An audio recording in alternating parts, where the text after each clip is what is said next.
is the numbers are exploding. I know you've heard the news, but this is our reality that we're in right now.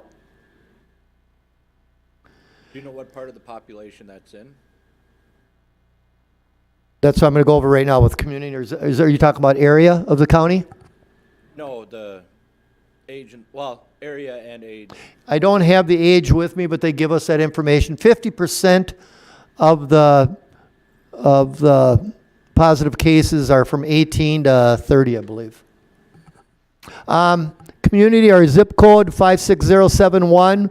You can see there, because that's sort of the second thing you look at is city after you look at county. And you can see the data that we get from the state. It's just trended up every week since the very beginning. Now this is what I put together.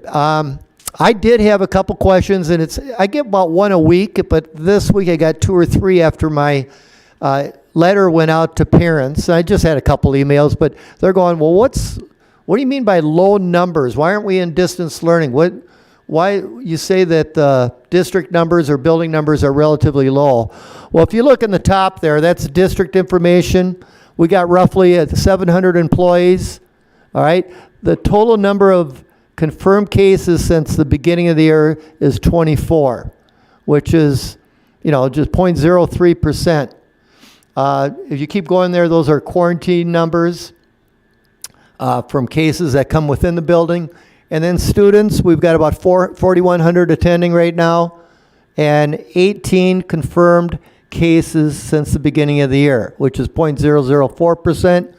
And then on there you can see the quarantine that's happened. Now those are quarantines that happen within the school. I'm going to tell you, outside the school, they're much greater. Total confirmed cases per school, and this is what people wanted, and we've been slow to do this because the county health officials aren't real thrilled that we should give this data just for data privacy, but I think we can give it, if it's cumulative, we can give it. And you can see the numbers we have there for each of the schools, with high school, the most students and staff being the high school. So even the high school wasn't that bad. So going back a few days when I made the decision to keep K-8 in person or in the hybrid, you can see why. Because the building still is the most important. Okay, the reasons to go distance learning. It's basically school districts around the state are doing it because of staffing reasons. Okay, it's just the amount of people that go in quarantine that get in contact. It's not necessarily that we have positive tests going on, but if they have contact, they got to go into 14-day quarantine. It's been a challenge for the last month for us.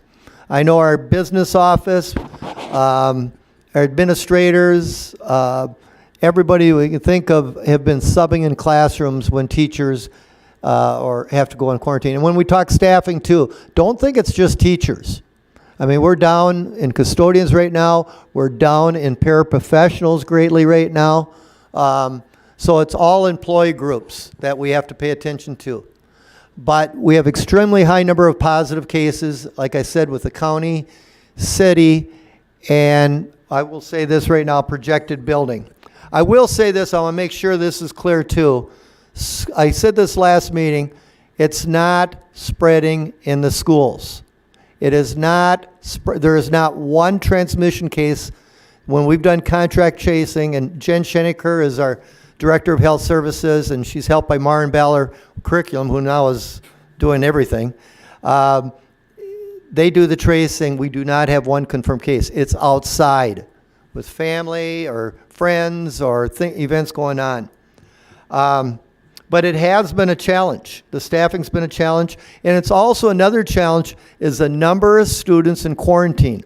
Today we had almost 300 students in quarantine, okay, that can't come to school. They might not have it. They might not have it, but they have a family member that might have it, or they were in contact with someone at work or wherever it may be. And that becomes very difficult for our teachers to have that many in quarantine, trying to teach them all. Who sets the criteria for quarantine? the state. We also collaborate with county health officials, public county health officials. We meet weekly. Thursdays we met with Scott County today, and on Fridays we meet with Rice and LeSueur. We also have a regional support team that we met with before we made the decision to go distance learning with grades 9 through 12, and it was a mutual decision and their recommendation at that time to do that. And the regional support team is people from the state, an epidemiologist, and also county public health officials. So just in review here, this went out for grades 9 through 12 distance learning timeline. Our first preparation day for distance learning for our teachers, so it's non-student day, is tomorrow, and then again on Monday the 16th, and we will start the first day of distance learning. Now let me just say one thing too.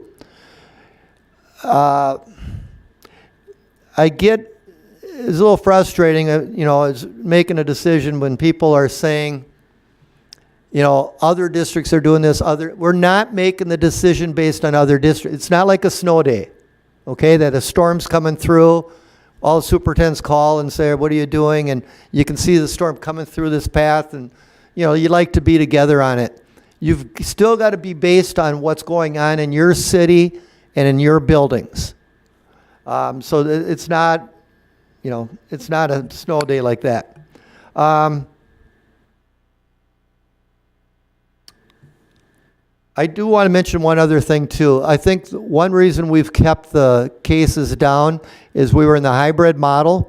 And when you're in the hybrid model, you have so much social distancing. You go to the high school and middle school, the locker banks are out of bounds. The kids have been great wearing masks. The teachers have been, and the other staff, support staff have been great, keeping social distancing and enforcing everything. But the kids have been great. There's been no problems. I remember everyone was worried about what if a kid wouldn't wear a mask. Our kids are great. That's never been a problem. But being in that hybrid and having that social distancing, I think, is one reason why we haven't had any type of breakout in any of our schools. And I credit the staff and the students for doing a great job there. I am making a recommendation that we go distance learning K-8. Just simply because, going back to the reasons to do it, we have extremely high numbers, and the challenge again for staffing is very difficult, and if we do it now, it will give us time to plan. Now, I'll just go over my timeline here. We stay in the hybrid learning model. Kids can get their stuff next week. Obviously, we have elementary conferences, no school tomorrow, but we have school for middle school tomorrow, and then Monday, Tuesday, Wednesday of next week. Thursday and Friday, the 19th and 20th, we have teacher preparation days, and the first day of distance learning will be November 23rd. I truly believe kids should be in school. I want in-person learning, but there's no way right now that we can do it with the number of COVID cases and the number of people in quarantine right now. And what's projected to happen, it's only going to get worse. I am hoping on both of these timelines here, K-8, 9-12, we take it to the holidays, and we're not going to go. Some school districts are going to the January 15th. I don't want to do that, because if they do, if it does go down, I want to be able to come back in January. And again, I don't want to, I do need to say this, but again, when I talk about snow days, there is not a school in our area that isn't doing this right now. And our recommendation from the county health officials are strongly telling us this is the right decision to make at this time. I want to talk about co-curricular activities, because some people don't seem to understand this. This has nothing to do with prioritizing athletics and activities over academics. It has nothing to do with that. We are going to continue co-curricular activities. And the reason for it is that it's safer learning conditions, because it's smaller groups of people. It's smaller groups of people. As simple as that. It's sort of like the CLC, our ALC, our Compass Learning Center. We're going to keep that going. We've got, obviously some at-risk students that need to do that and do better being in person, but it's smaller. We can control it. We also got the Minnesota State High School League as a committee that's been formed and received a report from the Minnesota Department of Health. And since the shutdown ended last spring, the amount of transmissions on sports for baseball, football, volleyball, soccer, you name it.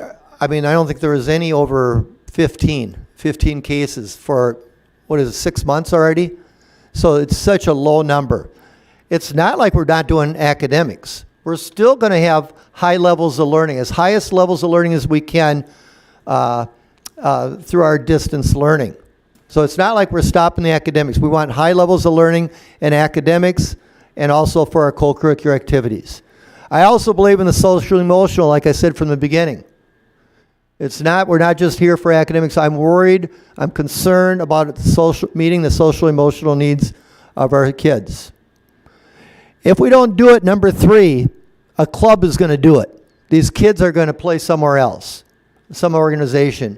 And I think we can control it in a safer environment than any other club where kids are going to be with other kids from different communities. And finally, the Minnesota State High School League, as long as they say we're having seasons, we're going to keep having seasons. So that's where we are right now. Our facilities too, unless we have problems with outbreaks within our buildings, youth organizations that are using them for whether it's basketball or whatever the sport is, volleyball, soccer, we're going to continue to have the space open for them too right now because we think we can do it in a safe manner. That's my last slide. I'll open it up for questions right now. Oh, I'm sorry. I need Sandy to talk about early childhood and the effect this learning model change is going to have on our other employee groups. So first we want to talk about early childhood a little bit, our school readiness and ECFE programs. Really the guidance, they're community ed programs, and the guidance would say that if we can do it in a safe manner and, there's a demand for it, we can continue to do that and charge for it. So I've been on the phone with Janelle Kirsch, and we've decided we're going to send something to our parents just asking them if they want to continue with school readiness and, in a safe manner, in the same safe manner. We're basically in the hybrid model for them. In fact, we're following the social distancing guidelines. We've got them in very small pods. And so we will keep offering those programs. And that's a really good news, I think, for those children and staff. As far as other employee groups, if you remember, I think it was just a few weeks ago that I brought several MOUs for approval to you. And that laid out what we would do if we had to go to distance learning for these various employee groups. And we actually already yesterday for nutrition services talked to them about being furloughed with the high school closing. And now, of course, that will change to be much broader. We still have some need for nutrition services because we still do some meals. We'll still have some students in our buildings, but the numbers that we need are very low. And if you'll recall that, that's funded with federal grant, and you can't pay employees from that fund if it's funded by a federal grant, unless they are actually preparing meals, which isn't going to be happening. So if we continue to pay them, we would have to pay them from the general fund, and that's something that is going to be very difficult to do. Custodians, we still will have need for some custodians, but not as many as we currently have, and we'll be talking with them tomorrow. Transportation is a little bit of a complicated picture. We obviously aren't going to be transporting the majority of our students. We are going to be transporting some students and possibly some non-public students. So we're going to probably be furloughing staff there and then calling them back as we need them, as we know what routes we need. And last but not least are the paraprofessionals. Within that group, there are building nurses, there's health paras, and there are special ed paras, community ed paras, general ed paras, media paras. We've got a lot of different types, and I'll be working with the principals and the special ed director to see who we need to keep. And, special ed paras will probably stay. They're still going to be working with their students. Instructional paras, again, will probably be okay. They'll be working with their students remotely. Lunchroom and playground paras, obviously we don't need. We don't have any students in the building unless we have some meaningful work for them to do. It's really not possible to keep paying them. We do give them a 2-week notice per contract language, and so we'll be providing them some notice to several paras, as well as some in the other groups. So I'll be working on that over the next couple of weeks to determine who gets furloughed and who stays. We're hoping this is extremely temporary, that shortly after the holidays we can be back in hybrid again, at least for elementary. We're hoping that we're able to do that. And and the employees that I've talked to, they understand. I mean, they understand that we can't keep paying people if there's nothing for them to do. And, they're eligible for unemployment. We are paying their benefits for a full 3 calendar months. So people that are furloughed will get benefits through the end of February. The district pays for single insurance, so that's a really important benefit. Most people are most concerned about their benefits. And so we're hoping that that takes that pressure off of them. We also are going to ask for volunteers. We've already gotten some volunteers for the nutrition services. Some are a little uncomfortable being here when it's surging. That's what's happening in the state right now. And they would prefer to take a furlough. So we've got several employees that are wanting to be furloughed so they can, stay safe at home. So I think overall it's going to go well. It's not going to be easy, but I think they're very understanding. They know our priorities to keep kids in the classroom, and they know that we would do that if at all possible to do so. And I think they trust Mr. Dittburner to make those decisions, and so they know we're doing the best thing that we can. And I think it's pretty obvious that we want learning to take place here in the schools. If we could, if I thought it was the right thing, I would keep us going what we're doing, but I really cannot do that. I do need to say this, though. It's not like last spring when it's a governor shutdown deal, all right? In the high school, for example, Principal Adams is meeting with teachers, kids that can't get learning done at their home. If they're receiving some special services, or if they're in an industrial arts class, a shop class, mechanics class, we're going to work on bringing kids in. It could be art, it could be the vocational classes, like I said, to bring them in, and we can still arrange transportation. It's going to take a while to get that organized. It might be a week and a half in, but we want to be able to bring kids in that can't learn in their classes at home. Does that make sense? So like last spring, as you can imagine, try doing or teaching a hands-on type of class or industrial arts class at home. So she's working on that, and it'll be some in the other buildings, but mostly at the high school. So again, I think the distance learning, again, we don't want to stay in it for a long period of time. Like I said, I don't want to go to January 15th, because if it goes down, I don't want to miss that opportunity to have some type of in-person learning or hybrid in early January. So let's pray we get through this and get back to as normal as can be. I guess that's all I have. Now I'll open it up for questions or comments. Sandy, could you go back to the cases per school, please?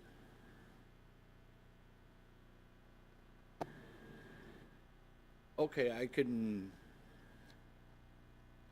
see high school. I can even see 6th through high school, but I don't see any reason at all to shut down the elementary schools with those numbers. Yeah. Well, right now, it's not so much positive cases right now, it's the exclusions that we get with contact from externally outside the school.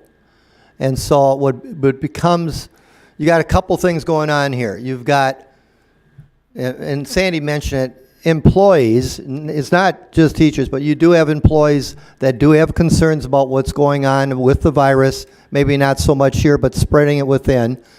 and just the staffing challenges, you know, with, like I said, and then with the number of students that are in quarantine. It's just rising every day, the number of students that are not in school. And it makes it really hard right now. So it's both staffing, the challenge of staffing the schools with all employee groups for that matter, and the number of students in quarantine. So our cases are low. I'll be honest with you, Leo, if you would have asked me yesterday, I was fine with what we were doing. But in one day, we've had so much change and so many more cases. And like I said, the county health officials and every other school district every other school district around. I'm not saying that's why you make a decision, but it's that bad that they're all going to K-12 right now. But if you go distance on the middle school and high school, that almost completely eliminates any staffing problems. Yeah, it definitely helps, and that's what, when I met with the principals today, I said, tomorrow, obviously, because middle school is the only one, but Monday, Tuesday, Wednesday, without having high school going, really helps out for the staffing on those 3 days. I would say, too, it's the number of kids gone right now and projected by the county health officials, it's just going to go greater right now, and it's just really hard time right now. How many K through 5 students do we have? Oh, we have just attending, I think, just under 1,800. 4 cases. Yep. That's why. How many zeros is that in the percent column? What's that? How many zeros is that in the percent column? Quite a few. Quite a few. But that doesn't take into account the people that are home because they're quarantined. Right. There's still a lot of people, 300 missing school. How many of them are from the elementary schools? That is growing. I should have Jen here today, but I can't tell you the number, but there's a good share at the high school. We're also having problems too at the elementary. Here's another one, it's like a dominoes, keeps happening, but you know, we start with so many distance learning kids, and so that's how many teachers we have. And so we have pretty high numbers at almost every grade level. 30 to 40 kids per teacher that just do distance learning at elementary. Well, now the principals are getting more and more calls from parents that, because we didn't go distance learning, that want to shift our kids there. And so then we end up with a staffing issue for distance learning too. So I don't know, it's like a domino effect. And I think also just from a staffing perspective, if we're able to plan it out and for parents to plan, you know, some schools are going distance learning overnight. And that's extremely difficult for parents, students, and staff. It just happens just like that. And we can see with how much spread there is in the community right now, it is very significant. And it gives us a chance to plan it out a little bit. So that was big in my mind for parents and for staff to be able to plan for it. But Other questions? What's going to happen with the parochial schools as far as busing? The busing will stay on. They're going through the same thing too. I know Kim Doyle, the principal at St. Wins, for example, talked to me the other day. The Archdiocese, they're meeting right now and trying to come up with solutions too. So I don't want to speak for her, but they have the same challenges we do, and I'm sure. Yeah, they're gonna have to adapt. I'm not sure what they're gonna do, but they're looking at different options right now. But I can't really. It's not my thing to say. No, I'm wondering about the busing. Do we still? We'll still provide busing if they need it. Yep. Even if we're not busing the public school kids? Yep. Okay. Yep. We're obligated to do that. Oh. There's not many of them. I'll tell you that much. But like I said before, too, we will provide busing at the high school level for kids that don't have it, that are in groups that need to come in. And the special ed kids that need to come in will be Yes. coming in too. Yep. And like I said, we're keeping the CLC going. Is special ed going to be distance learning too, or are they coming in? They're working out a schedule for kids. A lot of them will be coming in, yes. They want it's small groups, it's safe. That's, to me, those kids coming in are like the CAC, and it's just like sports. We're not having 600 kids in the school at one time, with 70 teachers. So it's something that's manageable that we feel we can do. I would think it would be more important for the special ed kids to get here anyway. Yep. They're working on it. I know Amy is. It's very hard to do distance learning for special needs students, that's Yeah. for sure. It's hard for all the kids, but it's got to be It's especially hard. for all the kids. Well, I will tell you this, going back, talking, I'm got friends that have high school kids. No one wants to do this. I mean, no one. The kids were crushed. They've gone through a lot at the high school level. And, I can't imagine, taking away co-curricular activities too for them. I mean, it doesn't make, I want to be as safe as possible and do the best job we can academically, virtually, or remotely, whatever you want to say. But I'm just praying that we're not in this that long. Well, teachers, can you explain how that's going to work? Whether are they going to be reporting to school, or are they going to be working from remotely as well? They're encouraged. I mean, basically, I think all the principals, I know Principal Adams at the high school met with her staff. They want the teachers in school. And I know she basically said if there's a situation why you can't be there to meet with her, and we'll work with them. But I think the vast majority will be working from school. So that's different from last year too. Yep. And in the other schools, we'll be doing the same thing. So on a high school level, Principal Adams will also be working, like if your child is in the distant learning and they're struggling and they're getting farther behind, they're not understanding it, there can be arrangements made for that child to come in. Absolutely. And get the help that's needed. Tammy, thanks for bringing it up. I sort of forgot about that. She has it prioritized. She's worked with her staff. There's priorities. The first priority, like I already said, the classes that can't be taught in special ed. The second priority are kids that are struggling, that need intervention. I can't remember what was after that, but I think there's like 3 areas. And so working with the county health officials, they encouraged us to do that. A lot of schools are doing that. You just got to be organized. And you can't rush it. You got to just make sure you got it organized, and you got to keep the social distance and masking rules and everything. You can't get lax on that, but no, we want kids in the schools, especially at the high school level, all levels, but that need to have it, that can't learn from home. So intervention or struggling students is an important component of that.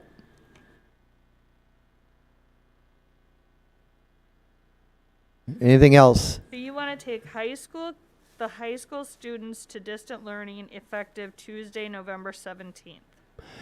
Yeah, they'll be this next Tuesday, and then K-8 will start on Monday, November 23rd. And it's all through the holiday. Yep, up until December 23rd. Okay. Up to December 23rd.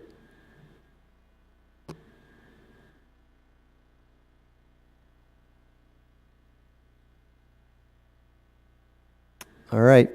Well, thank you. Thank you.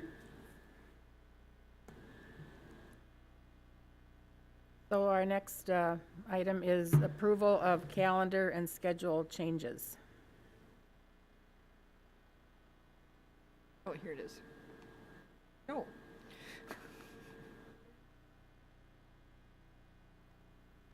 Yeah, it's the 6.4. I don't know where it is. Oh, Well, just scroll down here.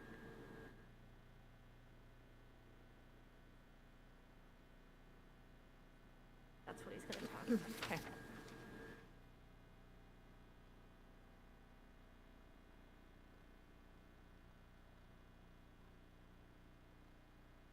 All right. Next thing, teaching planning time. You guys know I think I told you about the governor's executive order that we need to provide 30 minutes of daily extra planning time that will take instructional, that count as instructional hours, so 2.5 hours a week. We were planning to do this anyway, but then the governor stepped in, and so we met with a teacher from each building and the principals, and we came up with 2 options. One option was Wednesdays, every Wednesday for 2.5 hours. So we'd have either a late start or early release. And then the other option was Wednesdays for 2 hours, and then there'd be 2 additional planning days before the start of second semester. So anyway, they had meetings with their staff, came back, and we fine-tuned it, and then we sent out a survey. On the survey, they chose the Wednesdays of 2 hours. I think 65% there in the blue want that, with 2 scheduled planning days before the start of second semester. And it was also doing an early release. It was favored by the teachers too. So we don't have the 2 days figured out yet, but we will start this on Wednesday, December 2nd. And on this, just so you know, by the governor's order, it's for hybrid or distance learning. So it's not like we can pick. And it's got to come out to 2.5 hours per week. So yeah, it's a court, that's the governor's executive order. So we're following that.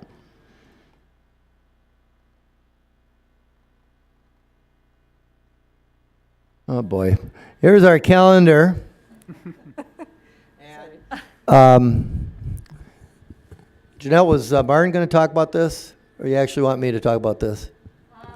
Yeah, that's the other thing Lauren was going to talk about. She gets Hi, Well- Lauren. I can speak to it. So the updated calendar has the the early releases on the calendar effective December 2nd. And we do have on the calendar that this is assuming that we operate in a hybrid or distance learning model per the language of the new executive order. So potentially this calendar may need to get adjusted again, but we'll evaluate that as needed. And then we also will be adding 2 additional planning days before the end of the first semester. We have not set those dates yet, but those will come to you for the November 30th board meeting.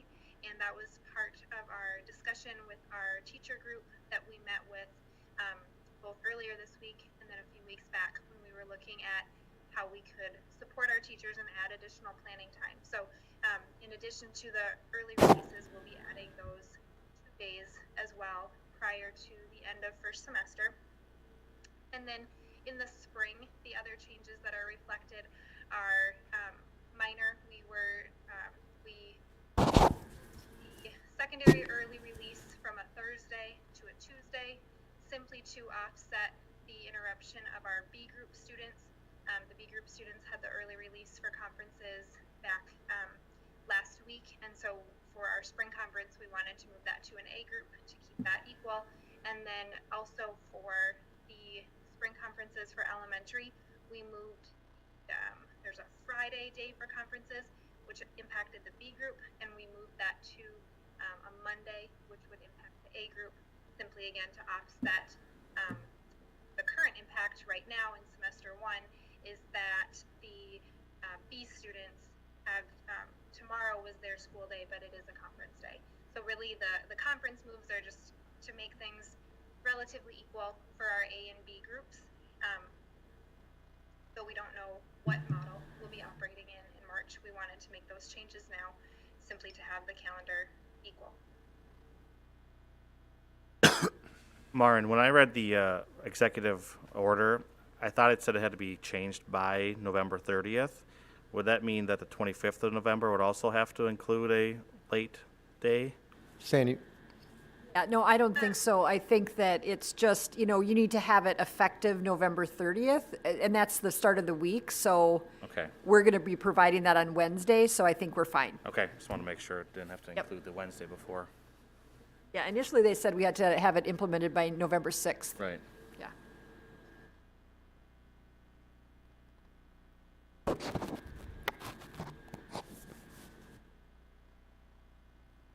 Approval of All right, this? I'll make a motion to approve this calendar. Second. All those in favor? Aye. Opposed? Motion carries 7-0. Okay, and the next is an approval of the second step child protection curriculum. Yes, we have been working with the Duck Cup, who has actually recently supported our students. Typically, they do a late February presentation to our middle school and high school students, but this year, just with the uncertainties of the year, we actually invited them in the past 2 weeks, and they did a virtual summit for our middle and high school students, and it went really well. And a big shout out to Nikki Hackfeld and Alina Peterson for all their work in helping coordinate that, and again the support of the Duck Cup. Alina and Nikki did a survey of the students, and the positive impact that it made with our students really shows the value and the need for this continued support from Duck Cup in helping our students and our staff as well. And so with that, the Duck Cup was looking for ways to help support our elementary students as well. And so there is a second step curriculum for child safety that we would like to purchase for all of our elementary schools that the Duck Cup would be gifting to us. And so this would be a supplemental curriculum that would support currently our SEL, our social emotional learning curriculum, is also through second step. And so these would pair nice together. Also with the support of our social workers that could also help deliver these lessons as well. So looking for your approval for the child safety curriculum on behalf of second step. This would also encompass early childhood as well. That wanted to encompass our E5 kids. Does anybody have any questions? No, I just think it's great. I read through it all, and I think it's a great addition. So, thank Duck Cup for that. Who are the authors of this program? Second Step is it's called Committee for Children, and so it's a company that they have multiple curriculums. They also have a bullying prevention curriculum that they have also, and so it's a team of researchers. It's a company that's been around for a while. Our interest in them started with actually our preschool. They started using the SEL curriculum years ago, and then we added it into our elementaries. Thank you. Could I get a motion to I'll make a approve? motion to approve the second step child protection curriculum. Second. All those in favor? Aye. Opposed? Motion carries 7-0. Next item is 5-year enrollment projections. We typically present these in October, but got a little bit behind, so I actually feel pretty good about even getting them done November 12th. This is not an easy job this year. I think in the past it's been pretty straightforward, and it's certainly not very easy right now. First, I want to talk a little bit about the enrollment loss that we had. We were down about 193 students from our projection, and had Samantha McDonald do an analysis for me. She worked with the building secretaries to try to figure out where we're at with all these kiddos. So kindergarten, we're down 50 from what we projected. We were able to find that 16 decided to homeschool, or being homeschooled, 35 went to private school, and we had 32 K holds. Now, some of these would have held regardless. I mean, we were starting from a point that we didn't have our K numbers finalized yet, so we don't know what they would have been had we, not experienced a pandemic. But that's what we were able to find out. Certainly, I think we had higher holds than we would have had if there wouldn't have been a pandemic. Grades 1 through 5 were down 116. 54 children are being homeschooled, 43 went to private, and 7 went to online school. Well, we're down about 25 from the projection. Some of these kiddos just moved. They're just, the families moved, but we were able to find that 4 are being homeschooled, 5 went to online school, and 5 went to private. So we don't know where all those kids went. However, like I said, some actually just moved. I mean, families move, and then high school and CLC were actually up a couple from our projection. But we do know that 2 were homeschooled, 2 went to private, and 5 went to online school. So again, some of that, I don't know if the homeschool would have happened, but the private and the online might have happened anyway, regardless of the pandemic. So how do we project enrollment from this, the place where we are at? This year's enrollment, obviously, I have a model that I follow, and so we typically lose some students from October through the end of the year. We lose some ADMs for a variety of reasons, and so we just take where we're at on October 1 and lower them a little bit, because that's typically pretty close. For kindergarten for 21-22, talked it over with Tim. We decided to go what the projection was last year for kindergarten next year, and then add 10 more, because we know we had more holds. So went with 322.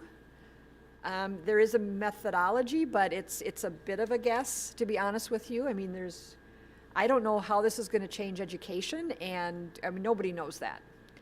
And then we talked about holding it at 300 going forward from there. Grades 1 through 12, we have an inkling, I think, of what kids are going to come back for sure. And then we have an inkling of ones that might come back. And then we know that some just we're going to lose. And so we added back in all the yeses and half of the maybes. And then I used a 7-year average ratio from the prior year. Went 7 years to help reduce the impact of this year's enrollment decrease. Typically, we haven't gone back 7 year. We haven't used a 7-year ratio. We've done a 2 or 3 year, but you really have to try to take this anomaly out. So we went back 7 years. So this is what our ADMs, we go back all the way to 16-17. I show the projected and actual. For 19-20, you see the projected was 42.82. We were actually at 42.57, which is the most I've been off in the past several years. It's still very close, but it was off a little bit. You see there that next bar graphs, the preliminary projected that I said would come this school year back in October of last year was 42.95. Right now, we're at 4106, and I'm projecting that they'll come in at 4,076. And then you can see for next year, for 21-22, it goes back up to 4243. Still not quite getting back to where we were in 19-20, and then it goes up from there. Like I said, it's very hard to project what's going to happen here, and this is probably, there's always one thing you always know about projections: you're always going to be wrong. But, this is the closest I feel like we can get for next year. And these are ADMs, and these are adjusted pupil units. That's actually what we get our funding on. The bar graph is very much the same, but we get a 1.2 weighting for high school or for middle school and high school students.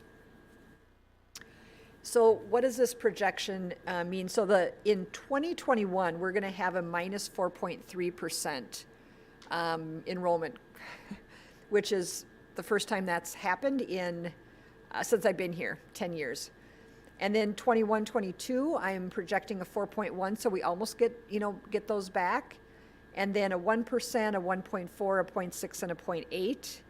The average from 15-16 to 19-20 was 1.6% a year, and then the average for the next 5 years is 1.6% per year.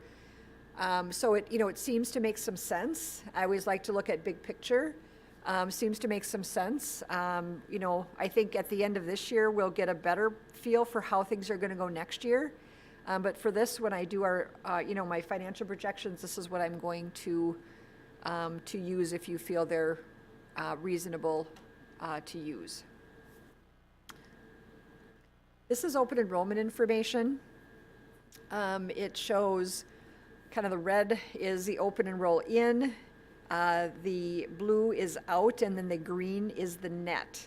And you see this year we did not really lose any I mean, the net is actually higher right now than it was. I thought that that number would be lower, but we're actually staying very stable in our open enrollment net, which is very good news.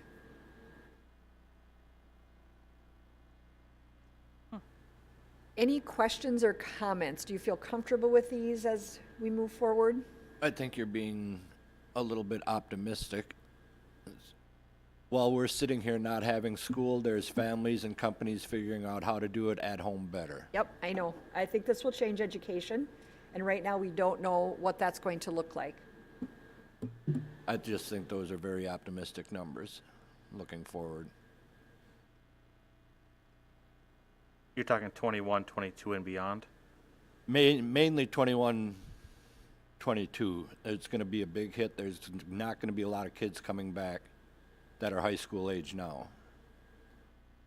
Like there's people out there right now who got nothing better to do than sit and figure out how to get rich on making school better at home. No, I agree. This will change education. There's no doubt. And it may be a fad. It may, 5 years, 10 years down the road, wash out. But for the short term, for the kids who are in high school now, I think a lot of them are going to finish high school that way. And luckily, we didn't lose a lot of high school kids. I was surprised about that, but we didn't lose a lot of high school kids, which I was very pleased to see. I mean, the elementary, obviously, there's seem like more choices. Homeschooling is easier for the younger kids. Well, and now you've got companies putting together packets, so you can just order third grade and it all comes in a box. Yep. And teach your way through your lesson that way. These have been tried in the past, though, too. It's nothing new. Except what's new now is kids can't go to school. Right, and that can change it real quickly as well. So, it might not be as doom or gloom as it sounds, It's schools that are in session and do a good job with children are still highly, highly recommended by most parents. These have been tried before, but like I said, right now they're sitting perfecting them. Yeah, they're trying. Yeah, I think on the homeschool, well, of course, I talked to quite a few people, when they made that decision, they'd call me or email me. Most of them said it's temporary. I'm not saying that's not, I believe part of what you're saying is true.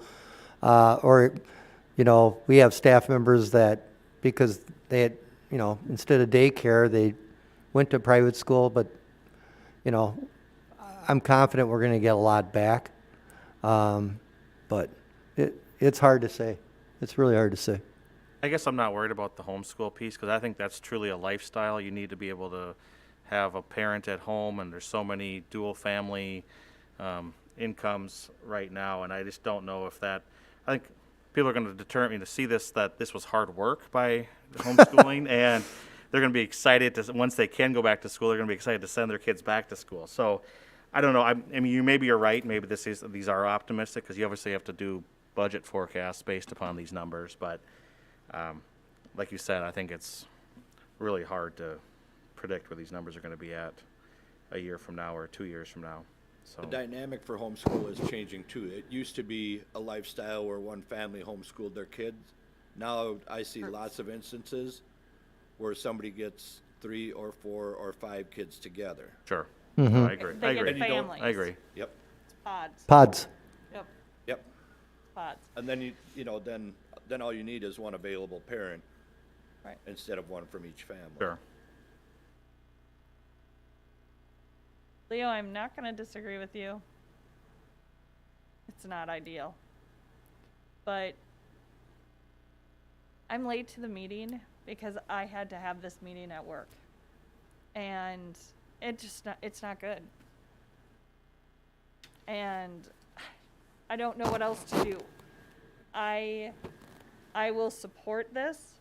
I want to get our kids in the school. I want to be back in school 100%, FaceTime, done.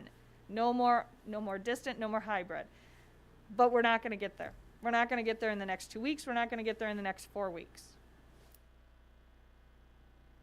They keep saying we gotta flatten that curve, flatten that curve. Well, all I see is that curve going up and I don't know why. It's very frustrating. And I do not want my kids doing distant learning because it's horrible for me.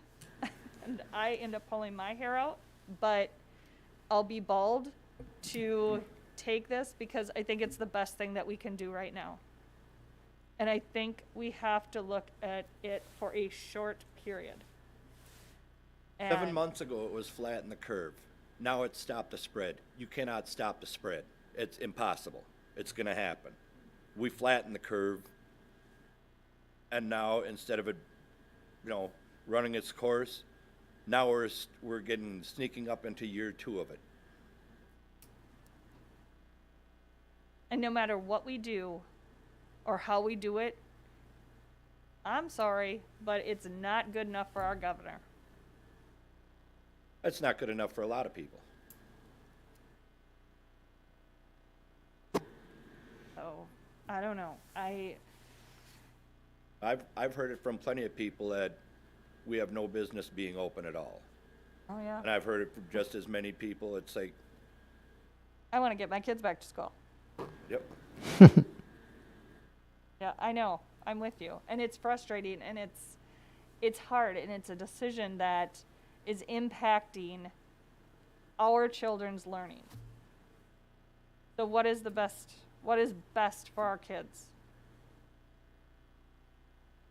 Well, the future is a moving target, and when we have the pandemic in there to stir it up and to have it be part of the future, but we also have to look at the positive too, and that is we have shots that will be coming along, and we might see a big change after people have been inoculated too. So, right now we're in a world where we've never been before, and hopefully won't be again for a long time. And I think you're conservative in some respects. I think that you have a extremely moving target here, and it's your best shot, and we have to go with it.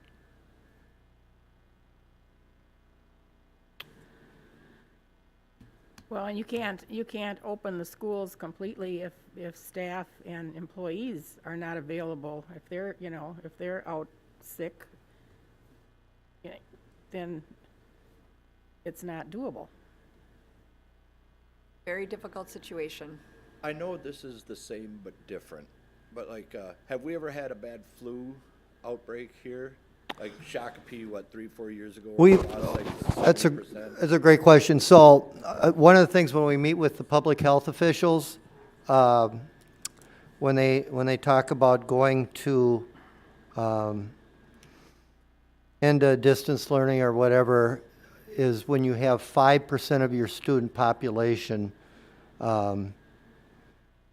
that combine between COVID and influenza. Now, have we ever had 5% influenza? I don't believe so. Not since I've been superintendent.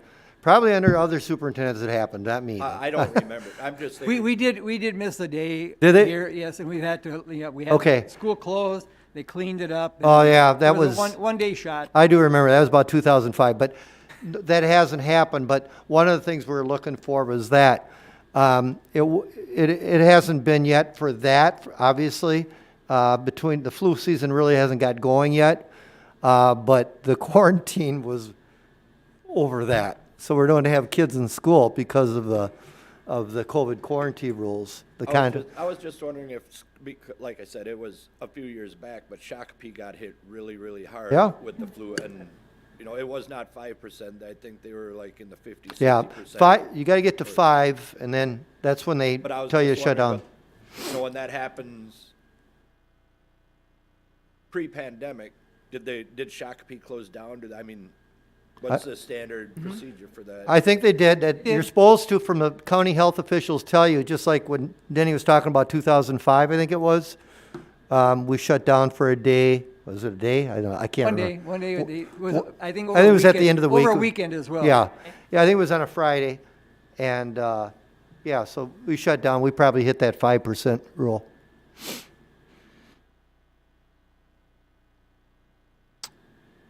Okay. Moving on to the next item, school board, Do an action on that? no. No, Is there gonna no. be an update, I guess, on the budget at some point too? Is that coming maybe at a Yes, so subsequent meeting? what I do is on Truth and Taxation Night, December 14th, I think it is, or I forget the exact date. I do a Truth and Taxation, and then I do a revised budget. Okay. And I might, do another revised budget in this year as well. Mm-hmm. But, yep, I do a budget update then. Okay. Okay, school board compensation. I believe we were requested to review the board compensation. And so I think attached in board docs is the detail that Janelle put together for each district, our comparable districts and surrounding districts. And I just tried to summarize it and put it together in a PowerPoint because the data is a little bit difficult to look at if you just look at it individually. So I was able to find out by going back to Denny's pay records. That's the only way I could figure it out. I think this is what happened. In 1997, the annual stipend was $1,800. In 2004, it went to $2,250, and then it went to $2,500 in 2005. That's the last that's what I could tell from putting together the pieces of Denny's paychecks. Awesome. So first of all, just looking at the base compensation. So you see I have a column for comparable districts, there's 9, local districts, there's 6. The annual board stipend, you have some that pay a stipend, some that pay only a stipend, some pay stipend plus meetings, and some pay just by meetings. So it's a mixture. So you can see that that for the annual board stipend, there's 5 of the 9 that pay that. The average is $35.82, and 5 of the local districts pay that, an average of $27.10, and we're at $2,500. Now, of those annual board stipends, if you pay a stipend only, the average is higher because they don't get paid extra for meetings. And then some pay meetings plus stipends, and there's just 1 of the comparable districts that do that. There are 4 comparable districts that pay only by meeting. There's no annual stipend at all. And I costed in 22 meetings. That's about, we have 2 a month except in July and December. I know we cancel one once in a while, but that doesn't happen very often. Okay. So of those, the average would be just under $2,000, and for the local, $1,200. But the overall board compensation average for the base is $2,833 for the comparable, $2,460 for local, and we're at $2,500. And I just put a note there for the last 3 years, additional meeting time compensation has been about $300 a year for the average board member. So it's, it depends upon what committees you're on, how many meetings they have, and so forth. So there are, I was able to kind of generalize that. It's not perfect, but it just kind of gets in the ballpark. Some board members don't take any pay for additional meetings, and some do, and that's a personal preference. But that $300 is probably a pretty good number to use. And then some districts pay more for certain board positions. The board chair stipend, 7 of our 9 pay an average of $600. All 6 local districts for $467, and we're at $500. Several pay some additional stipends. That's the only one that we pay is for board. We added that a few years ago. The board chair has, calls with Tim, also coordinates the evaluation, has some extra duties. So that's what we pay there. And then special meetings. Everybody does it a little different, but I tried to summarize it. So a 2-hour special meeting, $67.50, $37.50, we pay $40. We actually pay 40 up for 3 hours. 4-hour meeting, 115, 45, we pay 80, and then some have full-day meetings. We would still only pay 80, whereas some districts pay more for like full-day meetings. You know, we typically don't have those. I mean, a lot of boards are much more involved in negotiations and mediation and things like that, so it's a little bit different here. Not to say that that couldn't change, but right now we don't do that. So this is the information I was able to pull together, and you see the detail in board docs. I don't know if you have any questions or comments. Obviously, in the first meeting in January, we're going to be reviewing, you'll be approving the board compensation, and that's the time when you would make a decision to potentially increase it. How big is Waconia's school district? Pardon? How big is Waconia's school district? About our size. They're very similar, very similar. Yeah, they're almost identical. Paid? Is that the only time it can be approved? That's when we approve it. No, I don't think so. That's a good question. I think you could raise it, but that's typically when we review it. I don't really have a problem with raising it. I don't like the optics of raising it right after an election. Oh, yeah? Oh. No, Or- we've been well- elected for 2 years, we're fine. So here, so when we talked about this back in January, we didn't have all the information, and I asked that it be tabled until later in the year, so we could actually talk about it and have a conversation. So come January, we can. But yes, we could raise it whenever, but I want to go into January knowing everything. Right. Because not much is going to change from now to January. But like, at least the last election, there was 4 brand new board members elected, and that's why I did not like it at all. Now there's only one that has to explain himself this time. But I would still, not right after an election, if we waited till mid-year, then, because this election's gonna be, it's already hot enough already. And then in January, it's like the school board gave themselves a raise. I'd rather wait till the middle of the year sometime when it's not the election. I just think this is good. I think this is good info because I mean, really, when you compare ourselves to the local 6 districts, I know they're all smaller, but a lot of times I look at the same way as you're trying to be competitive to the area that's around you. I mean, that's who you're competing against. So, and I think we're right there. I mean, 2460 compared to 2500. I just think it's. I mean, it proves to me that we're on average at least or close. Granted, we are a bigger district. And we do tend to do other things using a comparative set of districts. Right. Rather than, because really locally, we do not compare Sure. very much in a lot of ways with the local districts.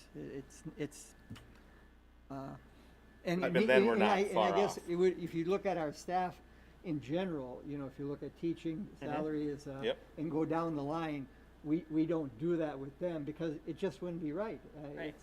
We have a different district than we have around us locally. But even the comparable districts, I'm saying we're not. I mean, it's not like we're off by $2,000 No, or and $3,000. that's where I we mean, should really so- continue. I think the precedence is there to continue the 10 that are comparative to us. Yeah, I agree with that too, but like, again, my only thing is the board gets certified, we're all seated, and then we give ourselves a raise. That's just not, But we have not for many years. I know, I understand that. And I'm I just think that saying, would be part of the right discussion. after certification, I just don't think is the best time to do it. And it wasn't an action item for today. It's for No, no. January technically. So, No. But you're saying don't do it in January. You'd prefer to do it later in the year. Yes. I don't think that should be one of the first actions we take after we get certified is give ourselves a raise. You could wait till when COVID's over. Or till Might not be on the board something anymore. freezes over. Or you do it at a quarter, because we pay it quarterly, so I'd prefer Right, to I do it on a agree. quarter. So Well, and the that would thing be is, my like, only request. If we voted on it, I'm gonna It doesn't have to be hypothetical. unanimous, you can vote against. Hypothetical, we bring it up in May. And we're like, yep, come June or July 1st, quarter start, right? That's when it would take effect. That's the beginning of the year anyway. Fiscal. Fiscal year it is, right. Right. So, You- Well, I mean, Yeah, and you would still review it in January of 2022. Right. Right. I get what you're saying. I understand what you're saying. I can support that, but I can't support having a conversation in January and not go into it knowing this. And this is huge and it's important, and I think we need to look at it. I'm not asking for a raise. I'm asking us to look at it. So. No, and it's nice to have a comparative Right. view of what we are compensated. Right. And I think it's interesting that the board has not taken a compensation increase since 2005. That's interesting. Long time. That's a long time, and there's not very many boards. I don't care what it is. Been a lot of controversy on some of those too. Right. That get him every year. It should Oh. get raised. We should be closer to where Northfield is, for sure. 15 years is a long time. I'm not looking out for my own hide. I'm saying in the future, if you want to get people to run for this, Yep. there's Yep. less people that have the time, and if you want Absolutely. quality people to serve, you got to offer them something, because it's not like we're getting rich. So I don't feel bad about it. When I was on city council, they had not done it forever either. We went over the same thing, and it's like, I mean, when you can't get people to run for your boards, you got to dangle the carrot eventually. It's not a big budget line No, item. it No, is You know, not a it's not. big line item. But Yeah. again, but my concern is the optics. And my observation would, we pay $40 for up to a 3-hour meeting, and that seems to be, if it's a 3-hour meeting, not making very much money. So, I mean, I know that, yeah, so that would be a, $13 an hour. Sandy, I'd prefer you not to For that encourage, long time. I'd prefer you not to encourage 3-hour meetings. Okay. You like the all-day I'll meetings. second the motion.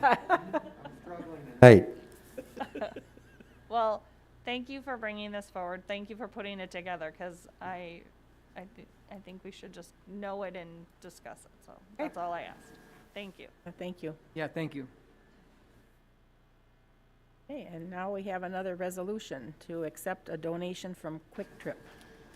At this time, I'll entertain a motion to consider the resolution to accept a $1,000 donation from the Quick Trip Company.